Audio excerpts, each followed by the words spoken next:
Hello friends, आज हम आपको कृषि यानी कि एग्रीकल्चर से रिलेटेड बातें बताने वाले हैं। तो जो लोग कृषि से संबंधित नहीं होते, जिनका परिवार में कभी भी खेती वगैरह नहीं हुआ है और देखे नहीं है, तो उन लोगों को बहुत ज़्यादा दिक्कत होता है कि खरीफ फसल क्या है, रबी फसल क्या है, जायद फसल क्या है, और ऐसे ही छोटे बड़े कुछ इसमें टर्म होते हैं जो कि हमको ध्यान में रखना होता है। जैसे कि अभी किसान विवाद हुआ था, उसमें एमएसपी का बात किया गया था। तो ऐसा चीज़ जो है हम लोग को डाउट होता है कि आखिर ये सब चीज़ हैं क्या। तो वही सब डाउट को आज हम क्लियर करने का कोशिश करेंगे, वो भी आसान भाषा में। ठीक है, तो चलिए शुरू करते हैं। एग्रीकल्चर जो है वो एग्रीकल्चर और फार्मिंग, ये दोनों का देखिए कोई मानक जो है परिभाषा है नहीं, लेकिन फिर भी हम ये समझ सकते हैं कि एग्रीकल्चर एक बड़ा टर्म है और फार्मिंग एक छोटा टर्म है। एग्रीकल्चर में हस्बेंड्री यानी कि पशुपालन भी आता है, लेकिन फार्मिंग में सिर्फ खेती आता है यानी कि उपजाना।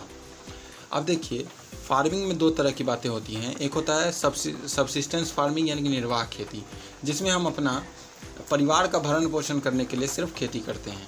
और एक होता है कॉमर्शियल फार्मिंग, जिसमें हम पैसा कमाने के लिए या व्यापार के लिए हम खेती करते हैं।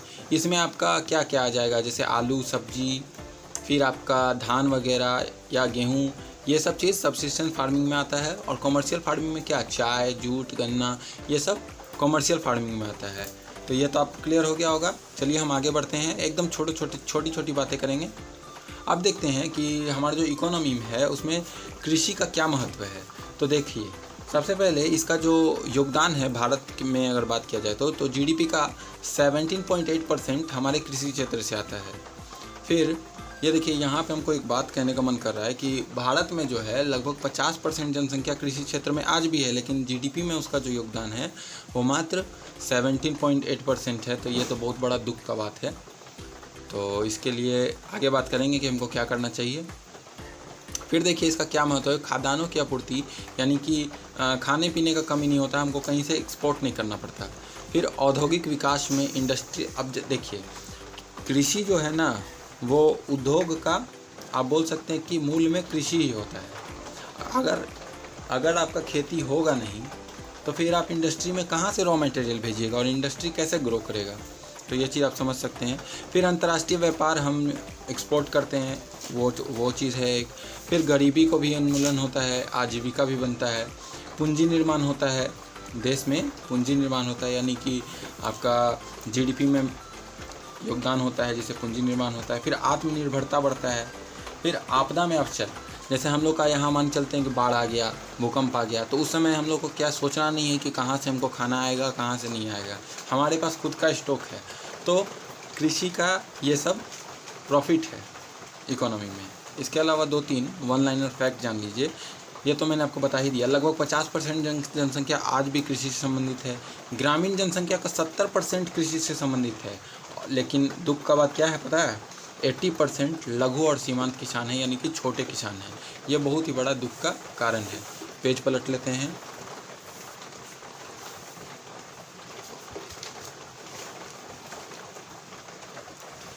तो अब यहाँ पे आप देख पा रहे होंगे कि भारतीय कृषि का कैसा स्वरूप है, मतलब भारत में कृषि किस टाइप से होता है। तो देखिए, कृषि का जो है ना निम्न उत्पादकता है, यानी कि प्रोडक्टिविटी बहुत ही लो है। अब देखिए, प्रोडक्शन और प्रोडक्टिविटी में अंतर है। प्रोडक्टिविटी माने क्या, छोटा सा लैंड एरिया से हम अगर ज़्यादा प्रोडक्शन कर पा रहे हैं तो उसको हम बोलेंगे कि मेरा हाई प्रोडक्टिविटी है। लेकिन बड़ा एरिया है, उससे हम थोड़ा सा प्रोडक्शन कर पा रहे हैं तो हमारा प्रोडक्टिविटी लो है। चाइना और इंडिया का आप एग्जांपल समझ सकते हैं। चाइना के पास फर्टाइल जो लैंड है वो बहुत कम है, फिर भी वो हर मामले में, मतलब लगभग हर मामले में वो हम 1 नंबर पे नज़र आता है और हम लोग 3-4 नंबर पे नज़र आते हैं। फिर छोटा खेत है। एक्सटेंसिव फार्मिंग यहाँ नहीं चलता है, मतलब एक्सटेंसिव फार्मिंग नहीं चल पा रहा है यहाँ पे। बड़े लेवल पे फार्मिंग नहीं हो पाता, जैसा अमेरिका वगैरह में, जैसा डेवलप्ड कंट्री में होता है वैसा यहाँ नहीं होता है। फिर कृषि क्षेत्र में बेरोजगारी भी बहुत ज़्यादा है, मतलब प्रच्छन्न बेरोजगारी, कि जब तक वो लोग खेती में लगे हुए हैं तब तक तो वो लोग रोजगार हैं, वो लोग रोजगार कैटेगरी में आएंगे। लेकिन जब कृषि का मौसम चला जाता है तो उस समय वो लोग बेरोजगार हो जाते हैं। इसी चीज़ को प्रच्छन्न बेरोजगारी कहते हैं। बेरोजगारी चैप्टर में आपको इसको पढ़ना है। फिर यहाँ पे देखिए, निर्वाह खेती यहाँ ज़्यादा है। लोग आज भी अपना परिवार का भरण पोषण मात्र के लिए निर्वाह खेती पे निर्भर हैं। फिर भूस्वामी काश्तकार संघर्ष होता है, यानी कि किसी का लैंड होता है, उस पर काम करने के लिए भूमि को दे दिया जाता है और उस पर किसान फसल उगाते हैं, तो दोनों के बीच में थोड़ा फ्रिक्शन पैदा होता है। फिर वर्षा पर आधारित मतलब हम लोग का निर्भर अत्यधिक है उस पर। हम लोग को सिंचाई का उतना बढ़िया, जितना डेवलप्ड कंट्री में बढ़िया सिंचाई का साधन है वैसा यहाँ पे नहीं है। फिर तकनीक आज भी पिछड़ा है, आज भी हल और जो कुदारी लेकर के कोई भी चल देता है खेती करने, तो ये सब परेशानियाँ हैं। फिर औद्योगिक कृषि आगत जो है आधुनिक कृषि आगत है, उसका भी कमी है। आधुनिक कृषि आगत मतलब क्या, हमको अच्छा बीज चाहिए, अच्छा उर्वरक चाहिए, फिर आपका पेस्टिसाइड्स वगैरह चाहिए, इसके अलावा अच्छा सिंचाई व्यवस्था चाहिए, फिर हमको उसके लिए आपका जो बोल सकते हैं पैसा, लोन भी हमको आसानी से प्रोवाइड होना चाहिए, तभी हम बोलेंगे कि आधुनिक कृषि आगत अच्छा है। फिर खेतों के अपखंडन हो चुका है। खेत जो है, जैसे एक आदमी है, उसके पास मान के चलते कि 1 हेक्टेयर का ज़मीन है, उसका 4 लड़का है, आगे चल के वो 1 हेक्टेयर ज़मीन 4 भाग में टूट गया, तो इस तरह से खेतों का अपखंडन हो गया, तो छोटा छोटा लेवल पे हो रहा है फार्मिंग। इसके अलावा कृषि उत्पादन में क्षेत्रीय विषमता है। इसका मतलब क्या है कि इसका मतलब आप समझ सकते हैं कि जैसे मान के चलिए कि झारखंड में या फिर पूरे देश में एक बार प्याज का फसल बहुत अच्छा हो गया, तो रेट गिर गया। रेट गिरने से क्या हुआ, अब सब किसान को लग गया कि प्याज का रेट गिर गया तो अब हम नहीं करेंगे इसका खेती, तो इस बार कोई नहीं किया, तो प्रोडक्शन कम हुआ, तो रेट अब बढ़ गया। तो इस तरह से क्षेत्रीय विषमता भी विद्यमान है। आगे बढ़ें, 1 लाइनर फैक्ट जान लीजिए। जो पहला फर्स्ट 5 ईयर प्लान था 1951 से 1956 तक, उसमें कृषि को ही विशेष महत्व दिया गया था, क्योंकि आज़ादी के बाद हम लोग का जो है ना, हम लोग के ऊपर खाद्यान्न संकट आ चुका था। अब देख लेते हैं कृषि आगतें क्या है। तो हम आपको पहले बता चुके हैं, सिंचाई है, उन्नत किस्म का बीज है, उर्वरक है, कृषि मशीनरी है, कीटनाशक है और वित्त और साख सुविधाएँ हैं। अब देखते हैं, मेक्सिको में एक व्यक्ति थे नॉर्मन बोरलॉग नाम के, ये जो है कृषि वैज्ञानिक थे, इनको नोबेल पुरस्कार भी मिला था। तो इन्होंने क्या किया कि गेहूं और चावल के जीनों के साथ छेड़छाड़ करके और बहुत ही उन्नत किस्म का बीज का निर्माण किया। फिर ये टेक्नोलॉजी 1966 में इंदिरा गांधी के टाइम में भारत आता है, और डॉक्टर MS स्वामीनाथन जो हैं, इनको लाने में और बहुत बड़ा उनका योगदान है हरित क्रांति को लाने में। इसके बाद एक क्रांतिकारी परिवर्तन होता है, जिसमें क्या होता है कि भारत में बहुत ही ज़्यादा, यहाँ खासकर हरियाणा और आपका वेस्टर्न उत्तर प्रदेश साइड में बहुत ही ज़्यादा धान और गेहूं का प्रोडक्शन होता है, जिससे भारत जो है आत्मनिर्भर बनता है। ना सिर्फ आत्मनिर्भर बनता है बल्कि एक्सपोर्ट भी करने लगता है दूसरे देशों को। तो हरित क्रांति वाकई में एक क्रांति था, बहुत बड़ा क्रांति था। पेज पलटते हैं। अब देख लेते हैं कि भारतीय कृषि का क्या क्या समस्या है। तो देखिए, समस्या आपको हम पहले भी बता चुके हैं, लेकिन इसमें जो है सिर्फ मोटा मोटा समस्या के बारे में हम बता रहे हैं। परंपरागत दृष्टिकोण है, पहले बता चुके हैं, जो पिछड़ा तकनीक, या फिर परंपरागत दृष्टिकोण आप बोल सकते हैं कि आज भी लोग सोचते हैं ना कि कृषि में क्या रखा हुआ है, खेती में क्या रखा हुआ है, खेती से कोई क्या ही कर लेगा। या फिर आप देख पा रहे होंगे कि अगर कोई किसान है, उसका बेटा अगर हल्का सा भी, थोड़ा सा भी पढ़ लिख जाता है, तो वो खेती से हट करके वो कुछ दूसरा अपना काम में लगता है, क्योंकि उसको लगता है कि खेती से कोई फ़ायदा नहीं है। लेकिन ऐसा नहीं है। अगर आप अमेरिका वगैरह में जा कर के देखोगे, डेवलप्ड कंट्री जितना भी, उसमें जाके देखोगे तो खेती कर कर के करोड़ों कमाया जा सकता है। ऐसा एग्जाम्पल आपको मिलेगा। फिर यहाँ पे वित्त का अभाव है, लोन आसानी से पास नहीं होता, छोटी और बिखरी जोतें हैं, सिंचाई के स्थायी स्रोत हैं, निम्न कृषि यंत्रीकरण है, मशीनरी का बहुत कम प्रयोग है, विपणन प्रणाली का अभाव। विपणन माने क्या होता है कि जैसे किसान का खेत से उठाकर फसल को बाज़ार में लास्ट जो कंज्यूमर है उस तक ले जाना ही विपणन होता है। तो उसमें आपका ट्रांसपोर्ट आ जाता है, आपका स्टोरेज वाला चीज़ आ जाता है। तो ये सब जो है सिस्टम थोड़ा कमज़ोर है। फिर कृषि भूमि का शक्ति का ह्रास होते जा रहा है, क्योंकि लोगों का वैज्ञानिक दृष्टिकोण नहीं है, क्योंकि ज़्यादातर किसान जो हैं उनमें शिक्षा का कहीं ना कहीं अभाव रहता है, जिसके कारण वो वैज्ञानिक दृष्टिकोण नहीं लगा पाते हैं, और इस वजह से उनका कृषि का जो भूमि है उसका शक्ति ह्रास होता है, उसका उर्वरा शक्ति जो है वो ह्रास होता है। फिर अपर्याप्त भंडारण एवं परिवहन, ये तो विपणन में आएगा लेकिन साइड से भी हम लिख दिए हैं। अब देखिए कृषि क्षेत्र में हमें क्या क्या सुधार की आवश्यकता है वो बता देते हैं। संस्थागत सुधार यानी कि देखिए संस्थागत सुधार यानी कि भूमि सुधार। देखिए हम मध्यस्थों का उन्मूलन कर दे सकते हैं। ज़मींदारी प्रथा ख़त्म होना चाहिए। ज़मींदारी प्रथा क्या था कि मतलब कोई लैंडलॉर्ड था बहुत बड़ा, उसके पास आप बोल सकते हैं 10-15 हेक्टेयर का ज़मीन था और वो क्या करता था किसानों को दे देता था कि ठीक है तुम खेती करो और उससे वो लगान वसूलता था। तो यही ज़मींदारी प्रथा था, तो उसको ख़त्म करना आखिर हो ही गया है लेकिन उसको ख़त्म कर सकते हैं। फिर लगान का नियमन की टैक्स जो है वो इतना रखा जाए कि कोई भी किसान आसानी से दे पाए और उसको फांसी न लगाना पड़े। फिर आपका चकबंदी और हदबंदी, ये दो ठो बहुत अच्छा कॉन्सेप्ट है चकबंदी और हदबंदी का। चकबंदी मतलब क्या होता है कि किसान का खेत कुछ खेत यहाँ पे है, कुछ खेत 2 किलोमीटर दूर में है, ऐसा भी एग्जाम्पल मिलता है। तो सरकार क्या कर रही है कि चकबंदी के तहत यहाँ का खेत को वो यहीं पे प्रोवाइड करा रही है। कैसे? मान के चलिए ये आपका खेत एक है, ये आपका खेत आपका खेत ए है, ये बी है और यहाँ पे कोई दूसरा का खेत है, कृष्णा का खेत है यहाँ पे, ठीक है। तो ये सरकार क्या बोलेगी कि कृष्णा सुनो, तुम्हारा तो एक ही वो खेत है बाबू, तुम इधर जा कर के ले लो और ई जो है सुशांत को दे दो ताकि वो बढ़िया से खेती कर सके। तो यही है चकबंदी। हदबंदी क्या है? हदबंदी जो है लैंडलॉर्ड का सिस्टम ख़त्म करता है, यानी कि एक लिमिट तय कर दिया कि इससे ऊपर किसी के पास ज़मीन नहीं होना चाहिए। अगर इससे ऊपर ज़मीन है तो सरकार क्या करेगी कि क्या बोलते हैं यार, लैंड एक्विजिशन एक्ट के तहत जो है उसको ले लेगी सरकार और छोटे छोटे किसानों में बांट देगी। यही है हदबंदी। फिर तकनीकी सुधार में क्या है? आधुनिकीकरण कर सकते हैं, उन्नत बीज ला सकते हैं, रासायनिक खाद डाल सकते हैं, फिर कीटनाशक वैज्ञानिक खेती कर सकते हैं, यंत्रीकृत साधन ला सकते हैं। तो ये सब चीज़ें हैं। सामान्य सुधार में क्या है? सिंचाई है, साख है, फिर एमएसपी है, बताऊंगा मैं एमएसपी क्या है। एमएसपी है, अच्छी भंडारण व्यवस्था है, फिर विपणन व्यवस्था है। ये सब को कर करके हम सामान्य सुधार कर सकते हैं। देखिए आप सोच रहे होंगे मैं 3 बार 4 बार एक ही चीज़ को क्यों बता रहा हूँ। तो देखिए ये जो है अलग अलग सेक्शन है सब चीज़ का कि हम सुधार किस में हमको करना है, समस्या क्या है, ये सारी बातें हैं। ये सब आपको मेंस अगर आप लिखोगे कहीं पे भी तो मदद कर सकता है और प्रीलिम्स में भी करेगा। और सबसे बड़ी बात है कि आप एक देश के जिम्मेदार नागरिक हो तो आपका सोच विकसित होना चाहिए कि आखिर समस्या क्या है, समाधान क्या है। अब आते हैं हम लोग भारत में बोई जाने वाली विभिन्न फसलों के बारे में।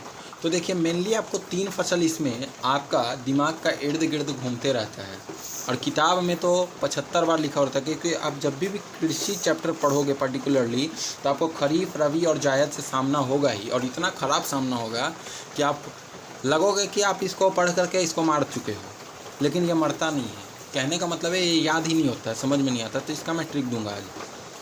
तो देखिए खरीफ फसल समझने से पहले हम रबी फसल को समझेंगे।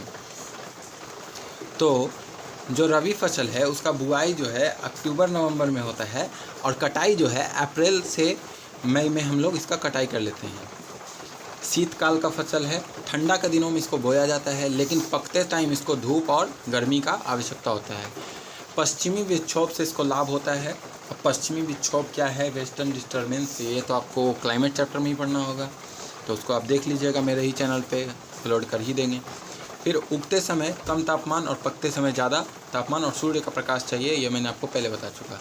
अब देखिए हम लोग याद कैसे रखें कौन कौन सा फसल रबी फसल है। तो उसके लिए मैं आपको एक सॉन्ग डेडिकेट करता हूँ, वो सुनो। गेहूँ चना जौ मटर, गेहूँ चना जौ मटर, गेहूँ चना जौ मटर, सरसों आलू मसूर राई। 4 बार अगर आप इस सॉन्ग को आप दोहरा दोगे तो आपको रबी फसल याद हो जाएगा। रबी फसल याद होने के बाद बाकी जो बचा वो खरीफ फसल आप बोल सकते हो। तो खरीफ फसल में बुआई जून जुलाई में होता है, कटाई इसका सितंबर और अक्टूबर में हो जाता है। दक्षिण पश्चिम मानसून से इसमें लाभ होता है। बुआई के समय अधिक तापमान और आर्द्रता का ज़रूरत होता है। फसल क्या क्या है? धान, सोयाबीन, अरहर, तिल, मूंग, उड़द, ज्वार, रागी, बाजरा, मूंगफली, तंबाकू, ये सब क्या है? इसका प्रमुख फसल है। तो आप इसमें याद रख सकते हो कि जितनी भी मोटी फसलें होती हैं वो खरीफ फसल में आती है। और रबी फसल के लिए तो आपको मैं गाना बता ही चुका। तो वो रबी फसल से आप गाना को याद कर लो और उसके बाद समझ लो कि उसके बाद जितना भी फसल आएगा वो आपका खरीफ फसल में आएगा। अभी मैं जायद फसल को क्लियर करता हूँ। देखिए, जायद फसल जो है इसका बुआई होता है मार्च में और कटाई होता है जून में। खरीफ और रबी के बीच में होता है, ग्रीष्म काल की फसल है ये। अब इसको कैसे याद रखेंगे? देखिए, जितना भी पानी वाला चीज़ जो होता है ना, खीरा, ककड़ी, तरबूज, खरबूज, करेला, ये सब मतलब जितना भी पानीदार चीज़ है वो सब किस में आ जाती है? जायद फसल में आ जाती है। तो ये हो गया। और सब्जी वगैरह होता है ना, ये तीनों कैटेगरी में से किसी में नहीं आता। सब्जी को आप कभी भी लगा दे सकते हो, लेकिन एक सब्जी का पर्टिकुलर टाइम होता है उसी हिसाब से। लेकिन ये सब चीज़ का एक मौसम होता है, खरीफ, रबी और जायद। क्लियर हो गया? अब देखिए, व्यापारिक फसलें क्या हैं? Commercial crops. तो ये तो मैंने पहले ही बता चुका ना यार, चाय, जूट, धान, ये सब व्यापारिक फसलें हैं।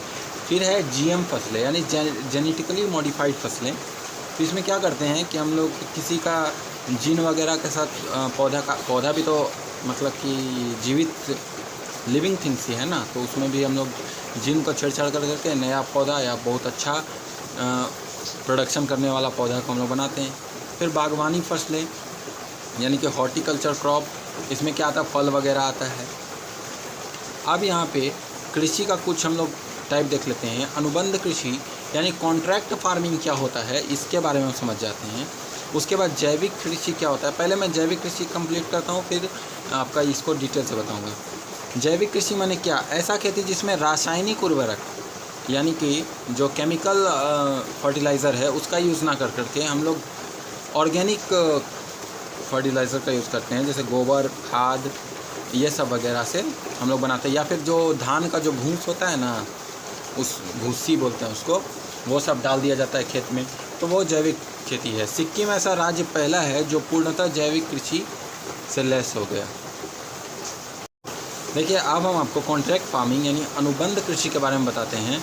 तो यहाँ मान के चलते हैं कि मेरा खेत है, कृष्णा का खेत है, ऐसे ऐसे करके बहुत सारी खेतें हैं। अब एक पार्ले कंपनी है जो बिस्किट बनाती है, उसको बहुत मास अमाउंट में गेहूँ चाहिए, तो वो आएगी, ये सारे खेतों से कॉन्ट्रैक्ट कर लेगी कि आप लोग इस खेत में गेहूँ उगाइए और हम क्या करेंगे, 25 रुपये 30 रुपये या जितना भी वो चाहे उस हिसाब से हम आपसे गेहूँ खरीद लेंगे, आपको बाज़ार में बेचने का कोई ज़रूरत नहीं है। तो इसमें किसानों को एक फ़ायदा क्या होता है कि उनको ये डर नहीं रहता कि मार्केट में मेरा गेहूं का दाम गिर ना जाए। अगर मान चले दाम गिर भी जाएगा तो ये 25 रुपये अगर कॉन्ट्रैक्ट में लिखा हुआ है तो 25 रुपया केजी ही खरीदेगा। तो इस तरह से किसानों को एक फ़ायदा है। लेकिन एक नुकसान भी है कि अगर दाम अगर बढ़ जाता है बहुत ही ज़्यादा गेहूँ का, तो उस समय ये लोग को थोड़ा सा अफसोस होता है कि साला बेकार है, कॉन्ट्रैक्ट फार्मिंग कर लिए, अब तो जो है हमको दिक्कत है। तो चलिए आगे बढ़ते हैं, पेज पलटते हैं। पेज पलटने में जानते हैं हमको बहुत दिक्कत है।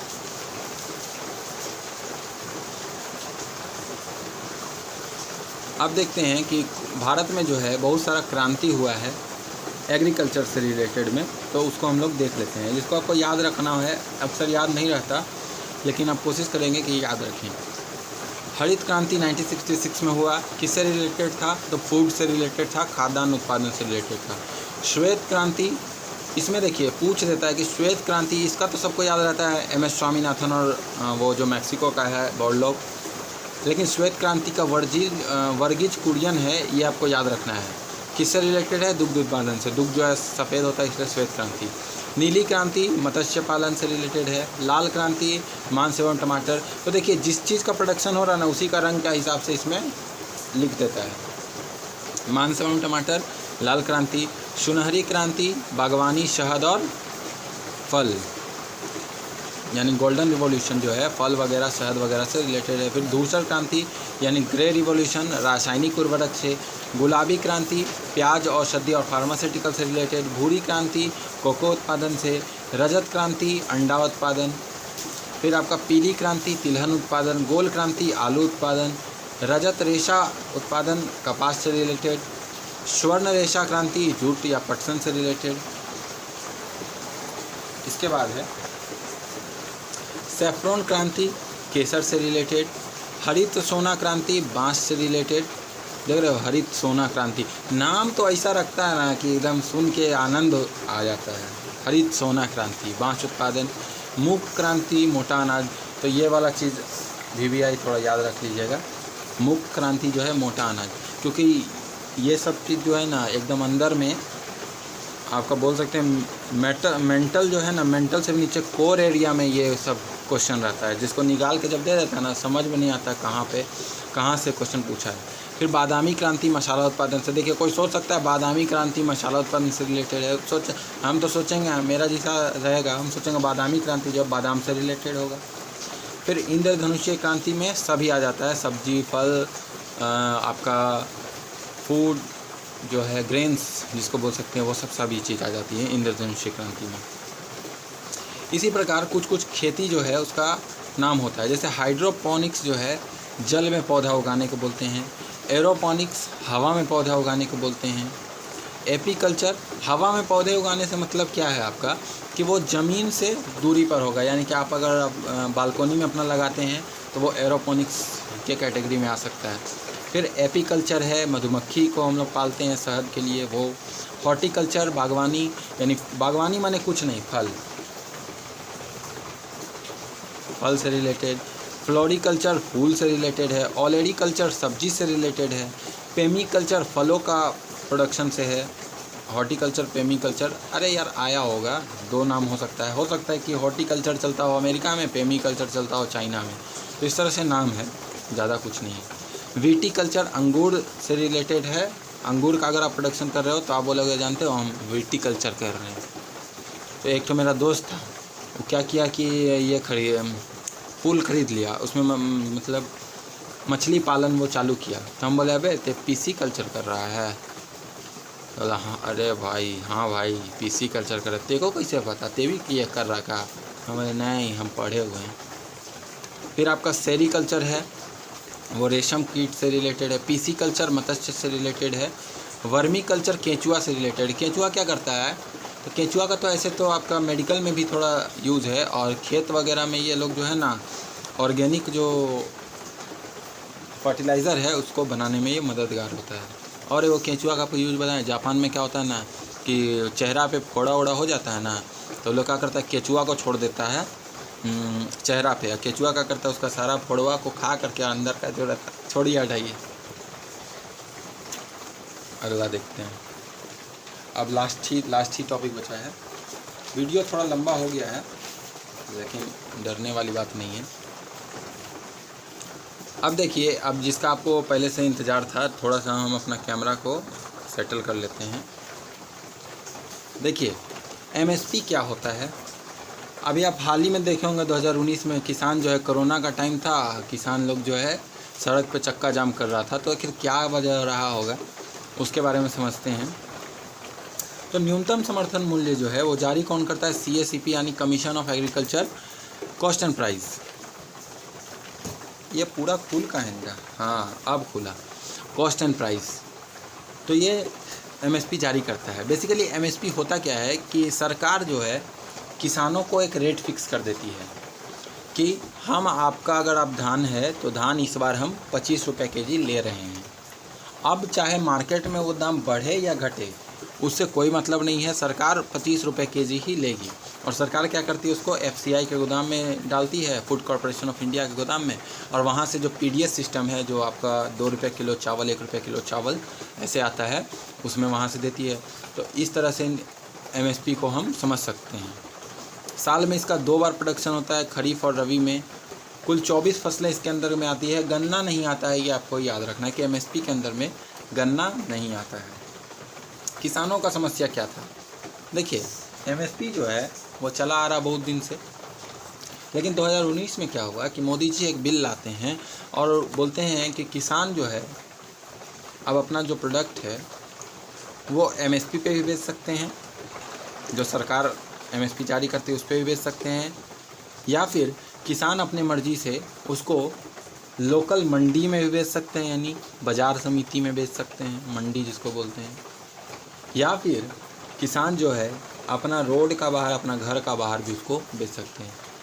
तो हमको समझ में ये नहीं आता कि मोदी जी को ये क्या ज़रूरत था लाने का। ये तो पहले से चला चलाया आ रहा परंपरा है। किसान को मन करता है, किसान को जब मतलब कि आपका एमएसपी में कम लगता था तो वो जाहिर सा बात है मंडी में जाके बेचता था, और एमएसपी अगर उसको अच्छा लगता था तो एमएसपी पे बेच देता था। तो ये बिल लाने का क्या ज़रूरत है? किसान को मेन प्रॉब्लम ये है, एमएसपी सरकार नहीं ख़त्म कर रही थी, बस बोल रही थी कि एमएसपी पे भी बेच सकते हैं और आप मंडी में बेच सकते हैं। लेकिन किसान का मेन परेशानी क्या था? किसान सोचा ना कि अब जो सरकार है वो एमएसपी को हटा रही है, एमएसपी अब ख़त्म हो जाएगा धीरे धीरे। ये सरकार हमको वो समझाना चाह रही है कि देखो हम ऐसा कर दिए हैं, अब 2-3 साल बाद हम एमएसपी भी हटा देंगे।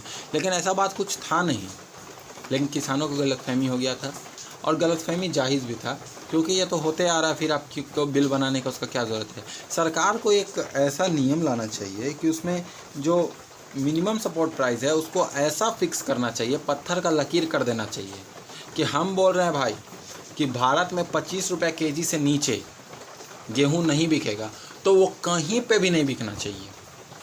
कोई भी मंडी में, देश का कोई भी मंडी में वो 25 रुपये से नीचे नहीं बिकना चाहिए। तब जाके किसान का कुछ भलाई होगा, और किसान जो है लोग जो है, हम इंडिया में भी लोग खेती का तरफ आकर्षित होंगे और खेती से उच्चतम लाभ ले पाएंगे। आई होप आपको वीडियो समझ में आया होगा।